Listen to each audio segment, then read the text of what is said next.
Izin melaporkan arus lalu lintas dari arah Bandung ke Cianjur macet sampai ke Jembatan Citarum. Ini kami melintas di depan Pospam Citarum bersama Bapak Polisi dan Pramuka ini. Masih standby. Arah ke Bandung rame lancar.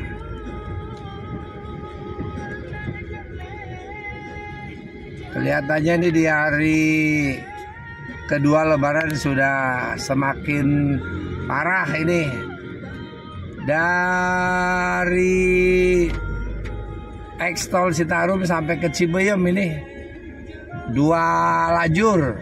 Kalau Ciranjang dari arah Cianjur ke Bandung macet sampai ke rel.